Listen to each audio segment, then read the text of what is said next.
అనుకుంటారు. అధికారంలో ఉన్న వాళ్ళు సుఖపడుతున్నారేమో అధికారంలో లేనివాడు అనుకుంటారు. అసలు సుఖం బయట లేదు. అసలు అధికారంలో కానీ, ధనంలో కానీ, చదువులో కానీ, ఇంకో గౌరవాల్లో కానీ, కీర్తిల్లో కానీ అసలు సుఖం అనేది ఎక్కడ ప్రకృతిలో లేదు, హృదయంలోనూ ఉంది.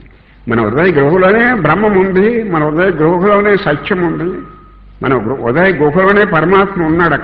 అక్కడికి వెళితేనే కనుక మనకు శుద్ధి అవ్వలేం అంతవరకు. కానీ మనకు లేనిదేదో వచ్చేస్తే మనం సుఖపడతామేమో అనుకుంటాం. అదంతా మాయ, అదంతా మాయలో భాగం. ఉన్నది ఒకటంటే ఒకటే బ్రహ్మం. దానికి మరుగు లేదు, ఆచ్ఛాదం లేదు. అహంకారానికి మరుగు కావాలి, ఆచ్ఛాదం కావాలి. బ్రహ్మంకి మరుగు లేదు, దానికి ఆచ్ఛాదం లేదు. బ్రహ్మం అది స్వతంత్రమైనది. ఈ సృష్టిలో స్వతంత్రమైనది ఒకటే బ్రహ్మం. ఆ బ్రహ్మమే భక్తులు ఈశ్వరుడు అని అంటున్నారు. రామకృష్ణుడు అంటాడు, మీరు శుద్ధ భక్తిని సంపాదించుకోండి అంటాడు.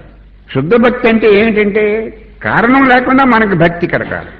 ఈశ్వరుడి పట్ల, బ్రహ్మం పట్ల కారణం లేకుండా కలగాలి భక్తి. మీరు